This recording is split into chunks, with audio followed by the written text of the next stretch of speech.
Bismillahirrahmanirrahim. Assalamualaikum warahmatullahi wabarakatuh. Bersua dalam berita perdana malam ini, saya Syaful Bakrin Haji Suhaili. Saya Umi Masitas Osman. Berita-berita utama malam ini.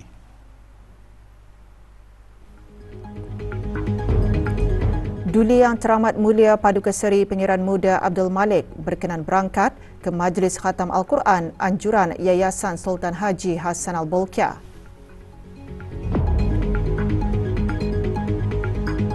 Peranan budaya dan kesenian ASEAN penting dalam memanfaatkan potensi budaya pembangunannya.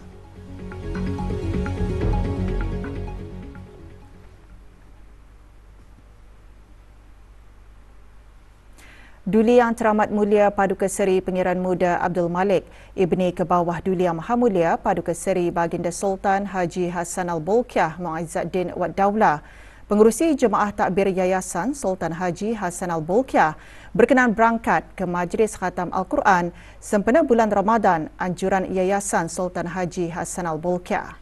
Majlis berlangsung petang tadi di Kompleks Yayasan Sultan Haji Hassan Al-Bolkiah, Bandar Seri Begawan. Keberangkatan Duli Yang Teramat Mulia dijunjung oleh Yang Berhormat Pihin Udana Khatim Datuk Peruka Seri Setia Ustaz Haji Awang Badaruddin bin Pengarah Datuk Peruka Haji Awang Osman, Menteri Hal Ehwal Ugama selaku Ahli Jemaah Tadbir Yayasan, Yang Berhormat Datuk Seri Setia Dr. Haji Muhammad Isham bin Haji Jaafar, Menteri Kesihatan selaku Pemangku Pengerusi Lembaga Pengarah Yayasan, Yang Berhormat Datuk Seri Setia Dr. Haji Abdul Manaf bin Haji Matusin, Menteri Sumber-Sumber Utama dan Pelancongan selaku Ahli Lembaga Pengarah Yayasan, dan Dr. Nur Imtihan binti Haji Abdul Razak, Setiausaha Tetap Perancangan Guna Tanah dan Alam Sekitar di Kementerian Pembangunan selaku Pemangku Pengarah Urusan Yayasan. Majlis dimulakan dengan bacaan takhtim Al-Quran dipimpin oleh Dr. Haji Samsul Muawan bin Haji Soding, Guru Sekolah Menengah Yayasan. 30 pegawai dan kaki tangan Yayasan mengkhatamkan baca Al-Quran masing-masing.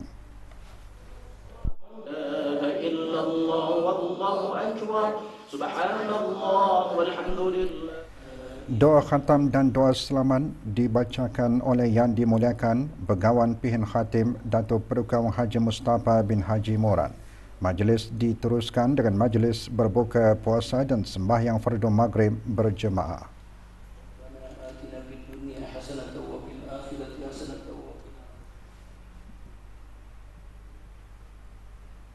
Kementerian Kewangan dan Ekonomi serta jabatan-jabatan di dalamnya mengadakan Majlis Khatam Al-Quran sempena bulan Ramadan. Acara diadakan di Kementerian Kewangan dan Ekonomi. Hadir Datuk Seri Paduka Awang Haji Khairuddin bin Haji Abdul Hamid, Timbalan Menteri Kewangan dan Ekonomi. Majlis Khatam diselenggarakan oleh Tabung Amanah Pekerja.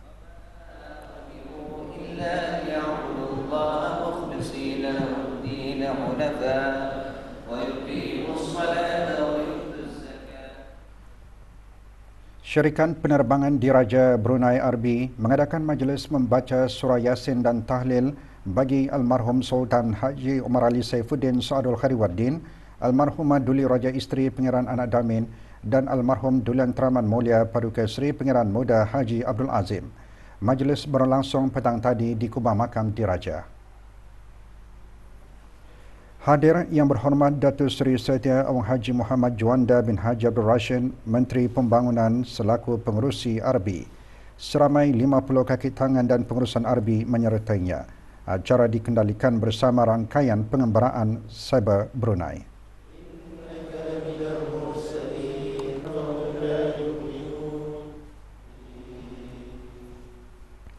Juga mengadakan majlis yang sama Pasukan Polis Diraja Brunei PPDB. Majlis berlangsung di Kubah Makam Diraja. Hadir Datuk Paduka Seri Haji Muhammad Irwan bin Haji Hambali, Pesuruhjaya Polis Pasukan Polis Diraja Brunei. Majlis dikendalikan oleh Badan Ugama Islam PPDB.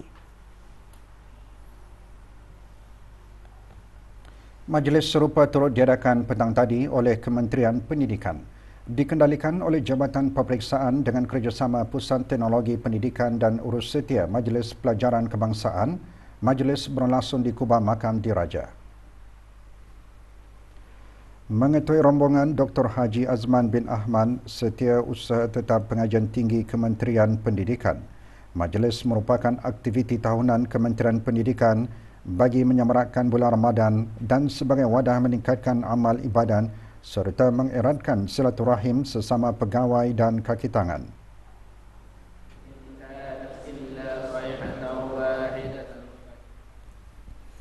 Rombongan pegawai dan kaki tangan Kementerian Hal Ehwal Agama lewat petang kemarin meneruskan lagi majlis tadarus yang diadakan di Masjid Haji Abdul Azim, Kampung Luagan Duduk, daerah Tetong. Mengetuai rombongan Pengiran Datuk Seri Paduka Haji Muhammad Tashim bin Pengiran Haji Hassan, Timbalan Menteri Hal Ehwal Agama yang juga mengepalai bacaan surah Al-Fatihah. Majlis diikuti dengan tadabbur Al-Quran, bacaan tahlil dan doa arwah.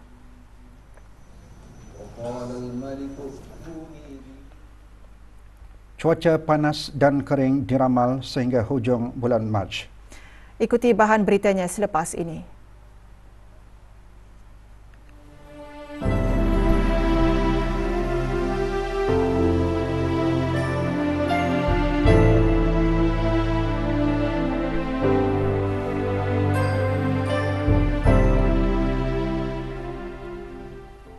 Peranan budaya dan kesenian ASEAN penting dalam memanfaatkan potensi budaya dalam pembangunan ASEAN. Ia melalui usaha memperkasa perusahaan budaya yang didorong oleh masyarakat yang juga akan membuka kunci inovasi dan kreativiti sekaligus memberi manfaat kepada ASEAN.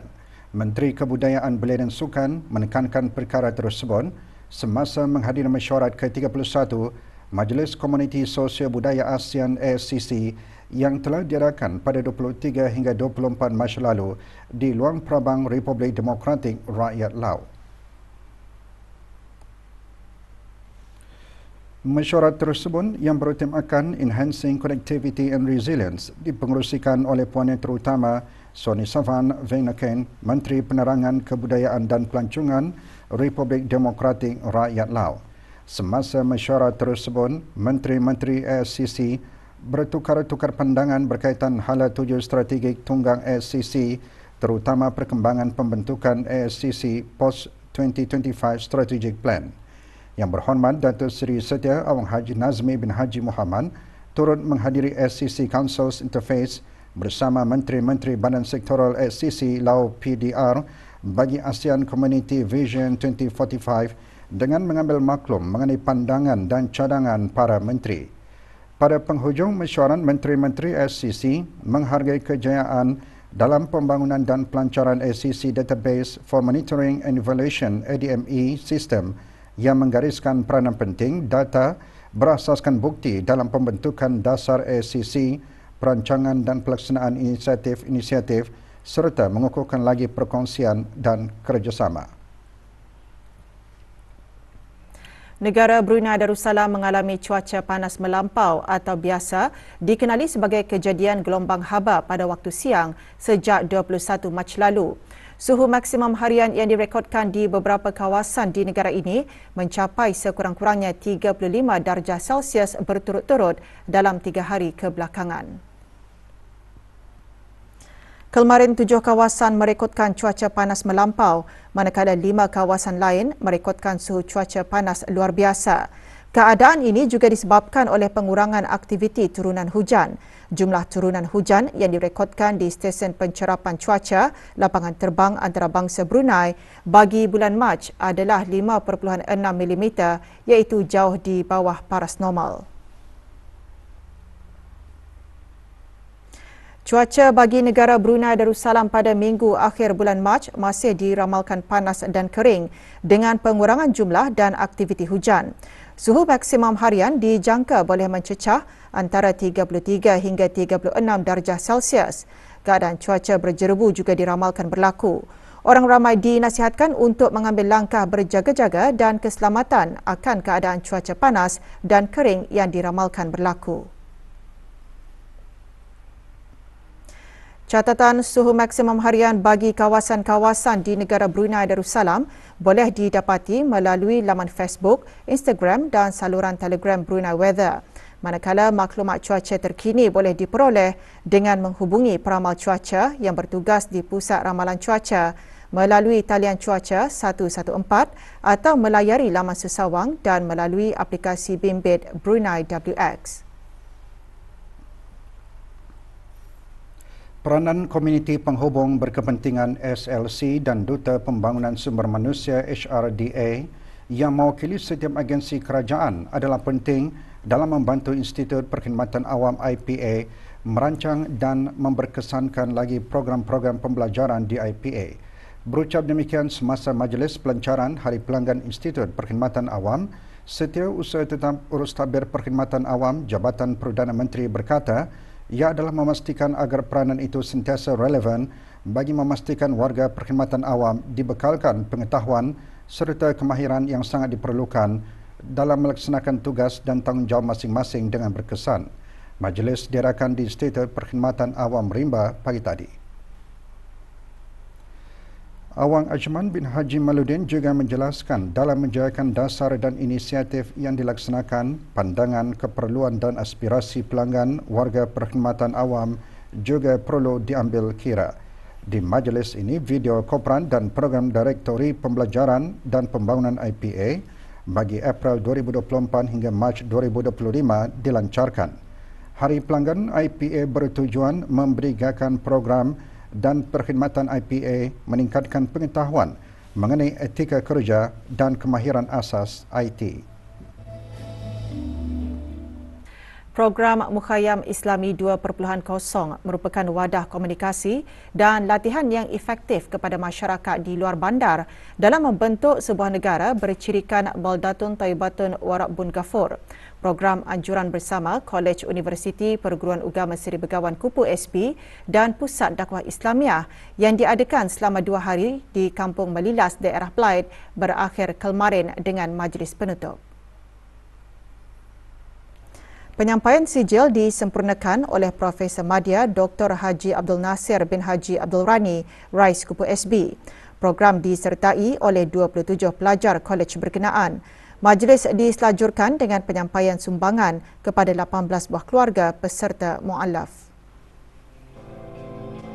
Sepanjang mengikuti program, para peserta melaksanakan aktiviti bimbingan klinik Al-Fatihah dan wudu bagi warga kampung, solat tarawih dan qiyam, aktiviti kembara Sungai Blaid, gotong royong di kawasan Rumah Panjang dan solat berjemaah.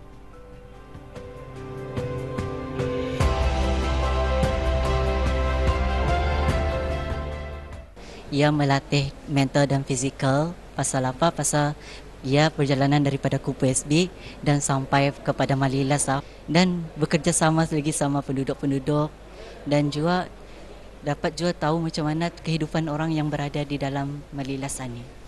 Untuk menyebarkan sehingga kemari dengan cabaran dan juga Indah juga memutuskan semangat kami sebagai belia untuk menyebarkan dakwah itu sendiri. Belajar menghalusi bacaan sembahyang, cara berwudu dan kalau dapat program ini dilanjutkan. Para pekerja warga asing di sekitar kawasan Pekan Tutong tidak ketinggalan diberikan peluang untuk mendapatkan hidangan bersungkai melalui projek Ramadan Impak Mahabbah. Projek tersebut diusahakan oleh Penggerak Belia Impak Pusat Belia Tutong bersempena bulan Ramadan. Projek kali kedua ini dikendalikan dengan kerjasama Pusat Kegiatan Warga Emas Tutong dan turut disertai oleh para sukarelawan dari aplikasi Mengalinga. Projek selama 2 hari ini diisikan dengan kerja-kerja memucang-mucang dengan menyediakan makanan penyungkaian berbuka puasa dan seterusnya diagihkan kepada pekerja warga asing berkenaan. Antara yang menyertainya Ahli Majlis Mesyuarat Negara selaku pengerusi Impak. Antara objektif projek ini diadakan adalah untuk meningkatkan kesedaran kepada masyarakat untuk menerapkan prinsip keadilan terutama kepada golongan pekerja asing di negara ini tanpa mengira agama, bangsa dan status. Program ini adalah untuk menarik belia untuk sama-sama mengikuti program yang diadakan oleh Penggerak Belia Impak Tutong seperti aktiviti memucang-mucang dan juga selain itu untuk meningkatkan lagi amal ibadah melalui perbuatan sedekah di bulan Ramadan ini. Para pemilik rumah yang mengadakan kegiatan karaoke bersama para pelanggan mereka dibawa ke Balai Polis bagi siasatan lanjut. Ia adalah susulan operasi sepadu Daerah Polis Brunei Muara bersama agensi penguatkuasa undang-undang yang melibatkan pegawai Jabatan Daerah Brunei dan Muara dan Jabatan Kemajuan Perumahan. Sasaran operasi adalah di kawasan perumahan di Mukim Berakas. Operasi turut merampas semua peralatan elektronik dan dibawa ke Balai Polis. Operasi bersepadu tersebut adalah salah satu usaha berterusan dalam membenteras dan membendung kegiatan yang melanggar undang-undang dan peraturan yang berkuat kuasa pada masa ini. Bekalan darah di Pusat Pendermaan Darah dan Tabung-tabung darah di seluruh negara adalah di tahap yang rendah. Kementerian Kesihatan dalam siaran medianya memaklumkan penderma darah kumpulan A dan O adalah diperlukan dengan segera bagi menampung keperluan pemindahan darah. Pusat Pendermaan Darah Jabatan Perkhidmatan Makmal Kementerian Kesihatan akan mengadakan kempen derma darah. Rabu 27 Mac, kempen akan diadakan di Kompleks Membeli Belah Mabuhay dari pukul 8 hingga 10 malam. Pada 30 dan 31 Mac, kempen akan diadakan di Function Room tingkat 2 The One pada waktu yang sama. Manakala tabung darah Hospital Penganan Muda Mahkota Penganan Muda Haji Al-Muhtadi Bila Tutong juga akan mengadakan kempen derma darah pada Sabtu 30 Mac dari pukul 8 hingga 10 malam. Tempahan slot derma darah melalui aplikasi Bloodcard sangat digalakkan.